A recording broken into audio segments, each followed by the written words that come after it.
Assalamualaikum warahmatullahi wabarakatuh. Di sini saya akan sedikit menjelaskan tentang anak dengan gangguan panca indera. Setiap orang tua pasti mengharapkan anaknya tumbuh dan sehat dan tidak mengalami masalah dalam perkembangannya. Namun demikian, tidak dapat dipungkiri bahwa ada anak yang memiliki gangguan pada sistem sensoris atau penginderaannya, baik karena suatu kondisi bawaan atau karena ada penyakit yang diderita sehingga memengaruhi sistem penginderaannya. Masalah atau gangguan panca indera yang umum diketahui pada anak-anak adalah gangguan perkembangan pendengaran atau tunarungu dan gangguan penglihatan atau tunanetra. Gangguan pada pendengaran atau penglihatan dapat menghambat perkembangan anak jika tidak segera ditangani dan anak tidak menerima stimulus yang tepat sesuai dengan kondisi dirinya. Indera penglihatan dan pendengaran yang termasuk dalam area perkembangan fisik ini berkaitan erat dengan area perkembangan lainnya, yaitu perkembangan kognitif dan psikososial anak. Ada dua sudut pandang yang mendasari batasan tentang gangguan pendengaran: sudut pandang fisiologis dan sudut pandang pendidikan. Sudut pandang fisiologis mendefinisikan gangguan pendengaran berdasarkan derajat gangguan yang diukur dengan satuan disabel, yaitu unit pengukuran intensitas suara penggolongan berdasarkan sudut pandang.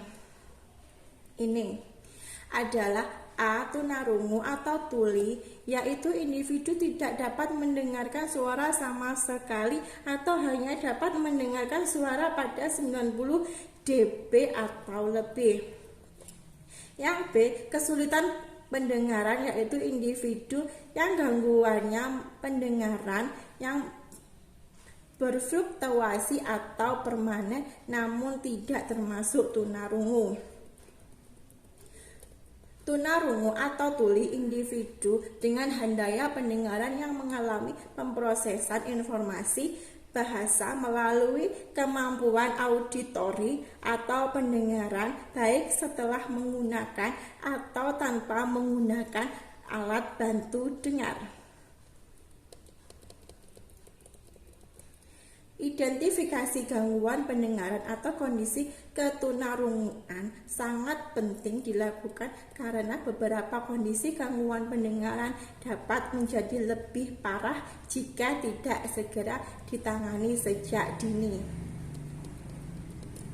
Ada 4 cara untuk mengetahui kondisi gangguan pendengaran anak: tes screening, pengukuran pure tone audiometri, pengukuran speech audiometri, atau tes khusus untuk anak dengan usia sangat muda atau anak yang sulit dites.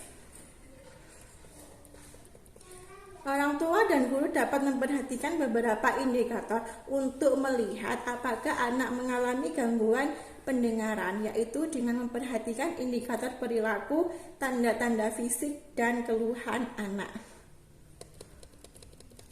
Kemampuan bicara anak akan berkaitan dengan derajat keparahan gangguan serta kapan anak mulai mengalami masalah pendengaran. Berdasarkan derajat keparahan gangguan pendengaran, maka semakin parah gangguan pendengarannya, maka kemampuan berkomunikasi anak pun akan semakin buruk. Perkembangan kemampuan penguasaan konsep anak tunarungu tampak lebih lambat dibanding anak normal. Hal ini tampak berkaitan dengan kurangnya stimulasi kognitif dan sosial emosional dan bukan karena ketidakmampuan menguasai konsep. Anak tunarungu atau yang mengalami masalah gangguan pendengaran cukup rentan dengan beragam permasalahan psikososial seperti cenderung merasa kesepian karena sulit mencari teman untuk berkomunikasi jika berada di antara orang normal, tidak bahagia, memiliki self-esteem rendah, menghindar dari interaksi sosial karena merasa tidak mengerti pembicaraan, kadang menunjukkan masalah emosional dan perilaku karena kesulitan untuk mengekspresikan diri secara verbal. Hal utama yang perlu diperhatikan dalam menangani anak tunarungu atau yang mengalami gangguan pendengaran adalah dalam mengembangkan kemampuan bahasa mereka. Pertanyaannya adalah, apakah dampak utama gangguan pendengaran? Yaitu adanya gangguan pendengaran juga diikuti dengan masalah pemrosesan informasi atau hambatan kognitif. Yang kedua, pendekatan dalam mengembangkan kemampuan bahasa atau komunikasi pada anak tunarungu. Apa saja?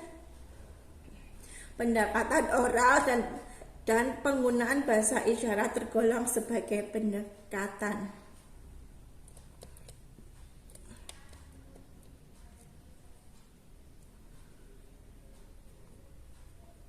Terima kasih dari saya, kurang lebihnya saya mohon maaf. Wassalamualaikum warahmatullahi wabarakatuh.